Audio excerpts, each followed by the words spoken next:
Good morning viewers and welcome back to Ben's Gluten Free Kitchen. And for those of you who know Jill and I, one of our favourite foods is pizza. And one of my holy grails has been trying to find the perfect pizza base for Jill.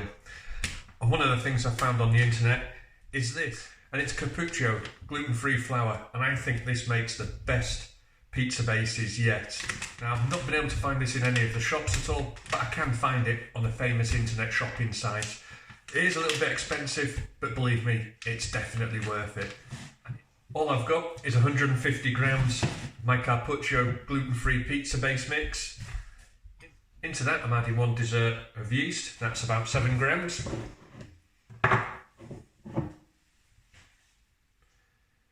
1 dessert spoon of sugar, about 7 grams. Now I'm just going to give that a mix up. As I'm also going to add a pinch of salt. And yeast and salt don't react very well and stop it rising. Now into that, I'm just going to add a couple of dessert spoons, a good glug of oil. Now I have tried it without the oil and I found it didn't work, it didn't mix as well, so it's definitely worth putting that in. And that's just regular olive oil. And I've also added 120 millilitres of water. Now on some of the websites they do make this in large batches and they do have a machine and they do say to mix for about 5 or 10 minutes, but I find this works just as well with about a minute mixing. So long as you've incorporated all flour from the sides, so you should end up with a nice smooth mixture. Now for those of you who've tried making bread, it's actually more of a batter, but this does actually resemble dough.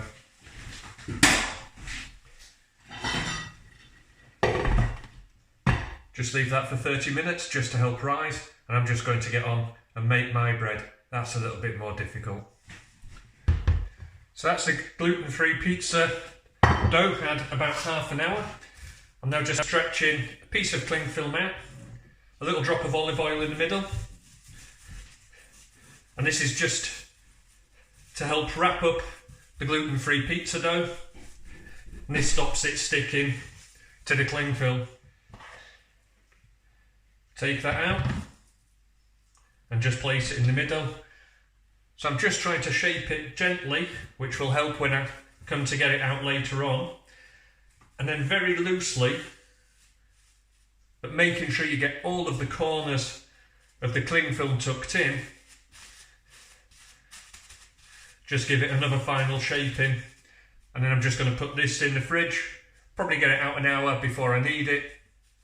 So one word of experience, the first time I used this dough I didn't appreciate how much this would rise, so I hadn't wrapped it as well as I could have done, and as it rose it just forced its way out of the cling film. If you need to, just get another small piece of cling film and just go the opposite way to the joint you've already got. Again, making sure that's as round as you can get it. That's just going to stay in the fridge till I need it.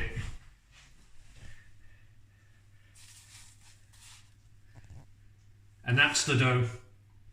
As you can see, that's really risen. So I'm just going to leave that to the side now for about an hour, let it get back up to a normal temperature. Then I'm going to start to shape that, ready for making the pizza. So that dough's been resting now for around about half an hour. What I need to do is just get it into a pizza shape. So I'm just spreading a little bit of flour on the surface.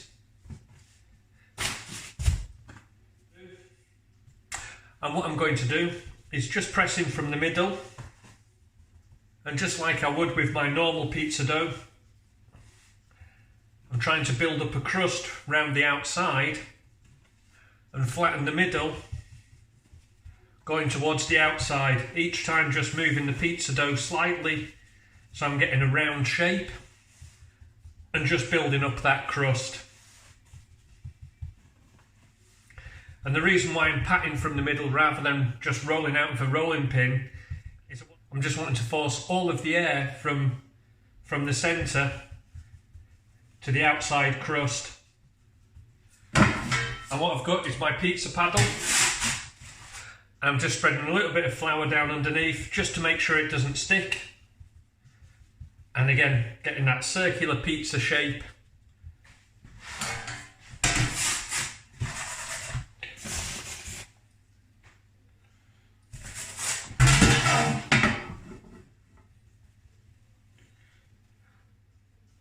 So after pressing gently from the centre outwards, I've got my rough circular shape.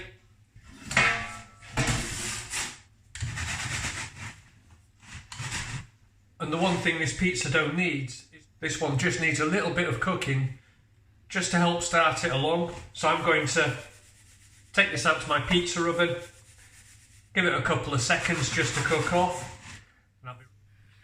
So I don't know if you can see that, but that's just had a couple of seconds cooking in the pizza oven. I've given that about a 25% cook. I'm just going to leave that to cool down, then I'll top it, and then I'll get it in the oven to finish off cooking. One thing Jill likes on hers is pesto. So I've just got a nice covering of pesto,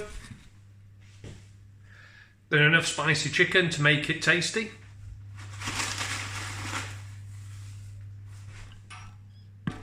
And then the mozzarella, the cheese. So I've just totally insulted every Italian person that's watching this channel. So that's going to take 2 or 3 minutes in my pizza oven. Or if you've got a normal oven, 10 to 12 minutes. And then we'll see how it looks in a couple of minutes. And there we have it.